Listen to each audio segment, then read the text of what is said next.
Black Geyser Couriers of Darkness is a brand new RPG that came out today on March 17th on PC for the Steam and GOG stores. Some of you may have briefly seen me play and talk about this in the past when it was in its early access stages, but now we have the full release, so it's time to jump back in. This video has been sponsored by Grapeocean Tecnologies, but as many of you know, I've been very interested in this game for quite a while now, so big thank you to them for doing that for the channel. Chapter markers will be below. Let's jump on in.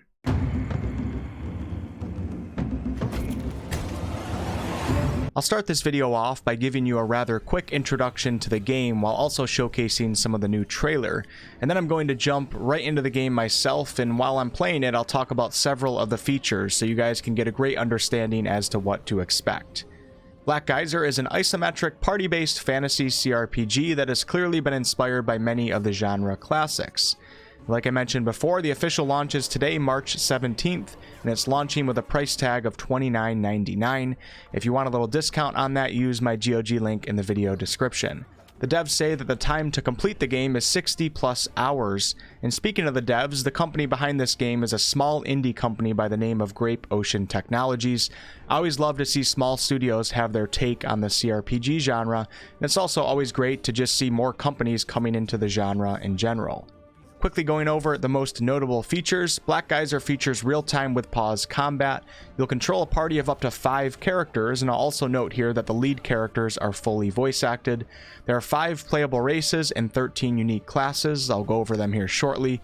A huge world map with 2 countries that works in a similar way to the original Baldur's Gate games. An abundance of spells to wield, and there's also some forms of crafting in the game. One of the biggest features that separates this game from others in the genre is its greed system, and this is where player agency in this game really comes into play. Character actions will impact greed, and your greed level, whether normal, high, or low, will directly affect the world around you. Basically, the greedier type of actions that you choose to take, whether that be stealing things or doing evil actions to benefit yourself at the expense of others, the more hostile and greedy the world will become around you. But it's also important to note that in some ways this path can be more rewarding. The more generous that you are, the better chance you have at keeping the overall greed in the world lower than what it would otherwise be, and therefore you might see things such as merchants offering nicer prices to you. But the real question is nice always the way to get what you want? The last thing I'll quickly touch upon before jumping in is the story. So basically you're going to be playing a character that is trying to uncover the hidden legacy of their birth, and this will require you to explore a land plagued by war, pestilence, and mysterious abductions. This world is called Yerangol, and for centuries it's been controlled in many ways by the devil god Hrothgor, who did nothing but spread fear and terror across the lands, instigating war among the mortal races. Hrothgor was eventually banished, and there was a time of peace and prosperity. But unfortunately, discontent has begun to foster again, and most of this seemingly stems from a bloody civil war that's brewing between the capital city and a wealthy mining town. Alright, now it's time for the fun part. Let's jump on into the game itself. Welcome to the main menu of Black Geyser Couriers of Darkness. As you guys can see, everything about this game gives off that old school vibe, which in my opinion is a plus for the game, and it's one of the reasons why it caught my eye. So let's go ahead and start a new game. As you guys can see, you can choose between one of the many pre-made characters, but like most of you, I'm of course going to create my own. In character creation, we get access to 7 different tabs: race and sex, class, attributes, skills and spells, appearance, name and voice, and of course the finalize tab. It's going to start us off with our choice of race, of which you can change from male to female. I really like the artwork in this game. I think they did a good job on it. So there's 5 different races: human, dwarf, elf, Feldagug, and Rillo, and each race will of course come with its own lore description, but also its own stat chart.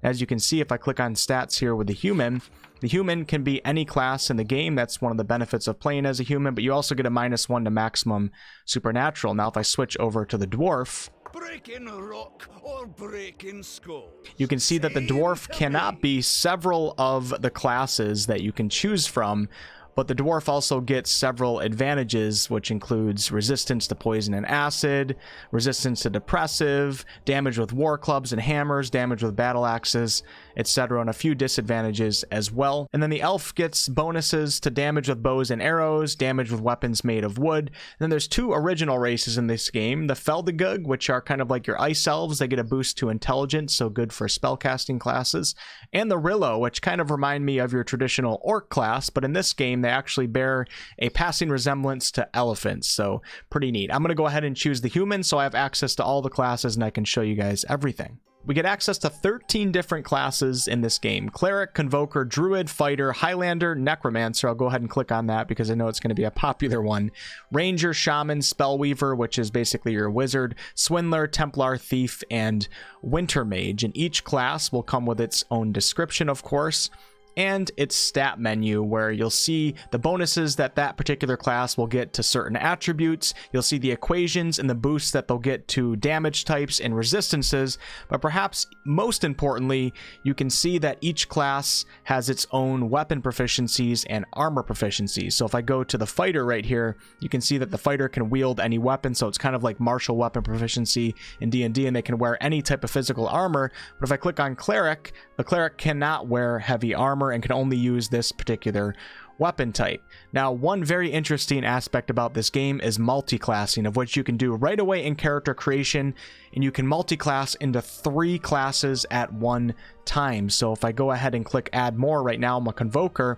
I am now a Convoker and a Cleric, and I can even do it one more time, and now I'm a Convoker, Cleric, Fighter. And the benefit of this is that you now get access to a much wider range of abilities, skills, and spells, depending on which classes you have chosen, at the disadvantage of the game now requiring you to get more XP to level up. So you have so much more at your disposal to use when you multi-class, but you're not going to gain power as fast as you would if you're just in a single class. So this is, of course, a little bit more of an advanced way to play. As the game says, it's recommended for experienced players. I'm going to start off as a Convoker because I'm very interested to see how that class will work on its own. Let's head over to the Attributes tab. We have 6 different attributes to distribute a total of 20 points into, and each attribute is going to affect several factors. So for physique, it's not only going to affect your physical damage, but it also will affect your maximum HP, making it an important stat for likely all classes, and your ability to evade incoming attacks through blocking, and also your carrying capacity. Dexterity is going to modify your aim and accuracy values, making you more likely to land your attacks on your targets, and also your chance to evade attacks through dodging and parrying attacks will go up the more points you put into it.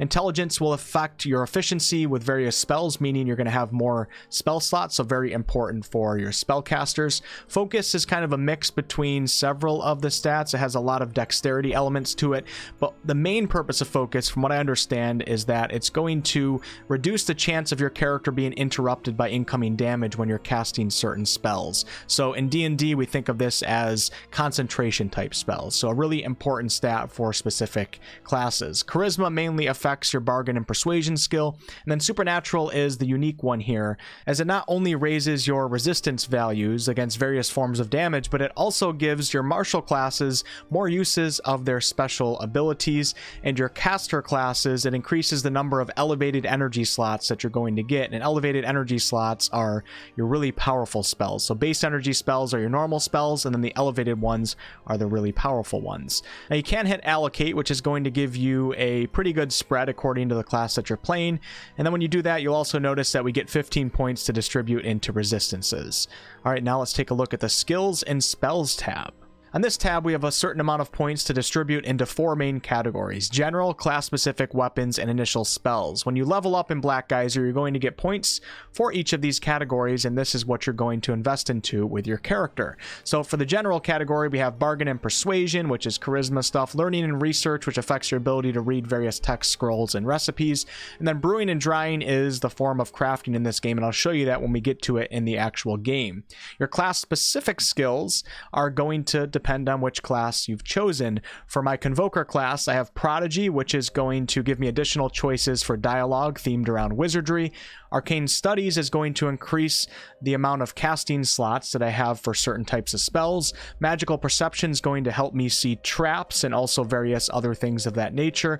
And then Magical Warding is going to offer the ability to erect a barrier of arcane force around my character's camp when resting to reduce the chance of random encounters. So I'm going to go ahead and put a point into arcane studies and also into learning and research. And then down here we have the weapons category where I can distribute 1 point into a certain type of weapon. And when you put points into weapon types when you level up, it's going to increase your chance of actually landing your attacks. So I'm going to put 1 point into slings here because that sounds like a lot of fun. And then down here I have my choice of learning 2 spells, and these are spells of the Convoker class, and I'm going to choose Wasp Assault because that sounds terrifying, and also Poison Weapon. And now we're going to head into the Appearance tab, and then we're going to start up the game. Now, there's not a whole lot to the appearance in this game. As you guys can see, you get to choose a major color, and that will be for my Convoker's robes, a minor color for the robes, a skin color, eye color, hair color, and then we get to choose a hairstyle between 10 different choices, and then also facial hair. And next to this, we have the old classic choice of a pre-made portrait, which is reminiscent of the old school games like Baldur's Gate 3. And then we can head over to the name and voice tab, where we get to choose between several different types of voices. And then below this, we have the difficulty settings. You can play the game on story, classic, veteran, or courier. And I think I'll play on veteran for this character. And now we're going to head into the game itself. Before that, we do get to see a description or a summary of everything that we've chosen in character creation, nicely laid out in front of us. I really like the style that this game went with. All right, let's check it out.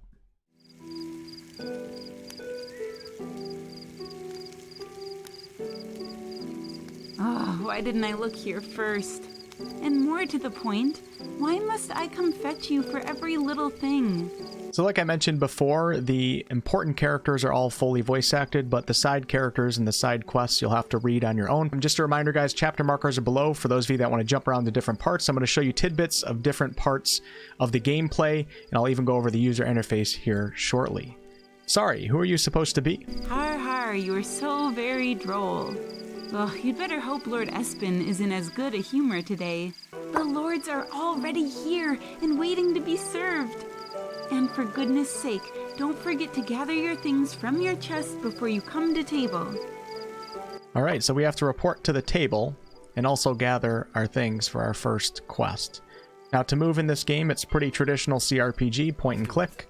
And you actually also have the rectangle where you can select your party members. Right now I only have one character, obviously, because I'm just starting. If we come down here to the south, there should be a knight named Sir Gavilan, and you guys will see that there's no voice acting for it. He basically told us that he's in love with this lady and she doesn't love him back, so... All right, I'm going to switch over to give you guys an explanation of the user interface on my load point from when I played early access and have about 8 hours into the game. Then we'll come back to this character. So I switched over to a different character where, as you can see, I have a full party of 5. 4 of these are companions that I met in my adventures. I don't want to give away any spoilers, so I won't get too much into that. But I want to show you guys a little bit about the user interface with a full party here. So over here in the bottom left, we have our character's inventory. As you can see, we have our primary and secondary weapon slot, several slots for accessories and armor. We have arrows up here. And then over here on the right, we have our inventory screen, quest inventory to organize things a little bit better. And then brewing and drying are the professions in this game. And I will get to a part where I'll show you how that works. Next to this, we have the map. And we'll start with the world map, the world of Yerringal. And as you can see, it's got that old school look to it. And like I said in the intro, it's kind of similar to how a lot of the older RPGs worked, where you're in one area and then you click on the next one for your party to, in a way, fast travel to that area. And that area is an instanced area. Next to this, we have the local map, and I'm currently in a temple of Alnarius, as you can see. And when you move this around, it actually moves it around on your actual game screen as well. Next to this, we have our character sheet, and we're going to be able to see our stats, general skills, class skills, weapons, and spells and abilities, all things that we just messed with in character creation on my other character. Currently, this character is at level 5. Next to this, we have our party sheet, which allows us to create a party formation, something that some modern CRPGs are seemingly leaving out these days, and I kind of miss this feature in CRPGs, although some still do have it. And as you can see, we can kind of move our party around depending on which class they're playing and which role they may serve in the party. And we also have individual behavioral controls that you can do for your party members to help you manage your party a little bit better when you can't control everybody at one time. So for instance, we have Hamlin here, and I can make him aggressive in combat, defensive. I can have him hold his position or passive, and you can switch to other party members very easily and change how they all will act when you're not controlling them. Next to this, we have the party manager. So if you have more than just 4 companions, you can swap some of these party members in and out, and you can actually also just take one out if you don't want to play with a full party. And then we have something interesting called party level. As you can see here, I currently am at party level 2, and we have an adventure XP bar. And this is experience gained from your party members. It excludes your actual main character. And when you reach enough experience, you get to level up as a party, and you get to choose a cohesion perk and a diversity perk.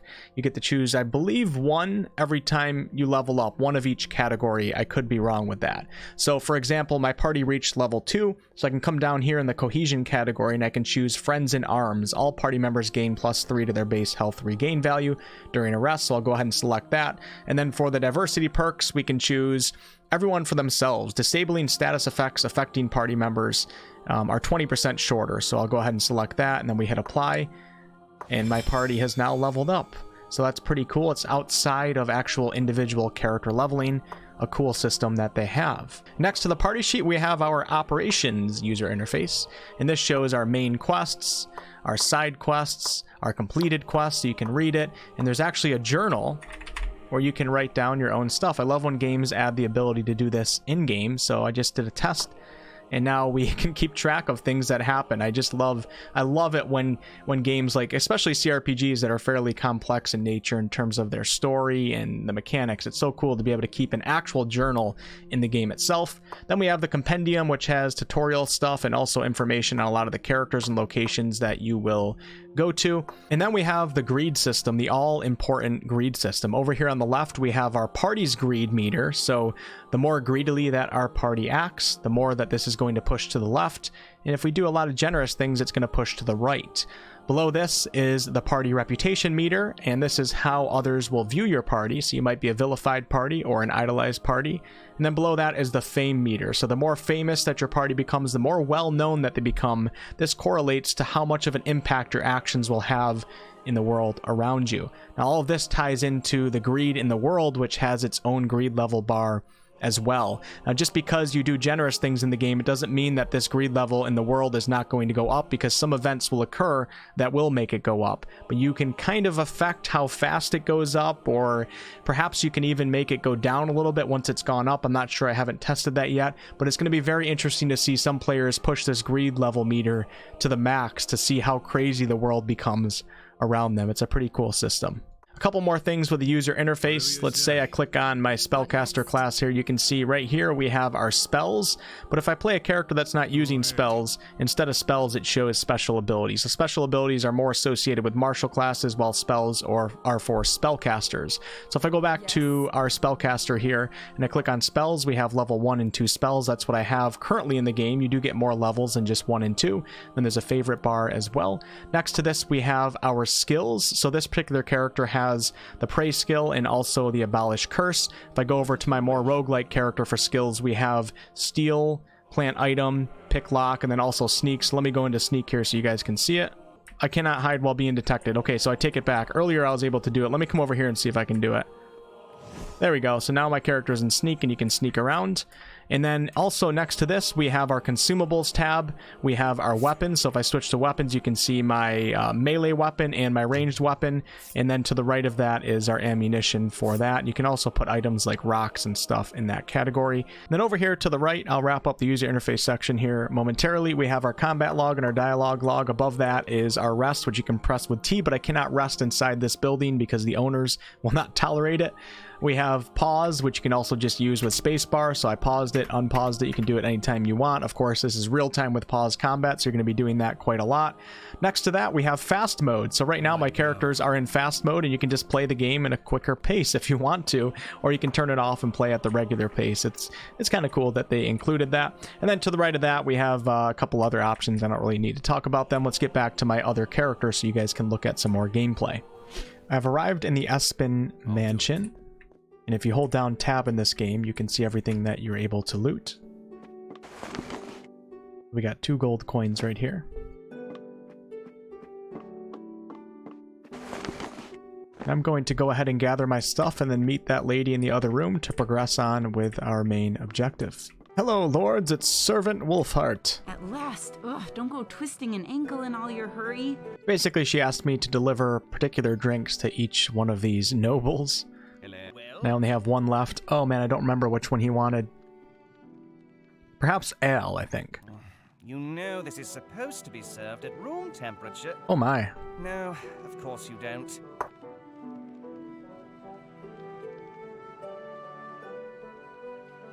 Shall we do business, gentlemen? Gentle ladies? Alright, so I think you guys kind of got an idea as to how the dialogue's going to be. You do get several choices for dialogue. I'm going to skip through this real fast so you guys can see that I have done this. You there. Kindly do not interrupt me while sitting at my table, Lady Larenfall. We got a little bit of political drama. Speak up.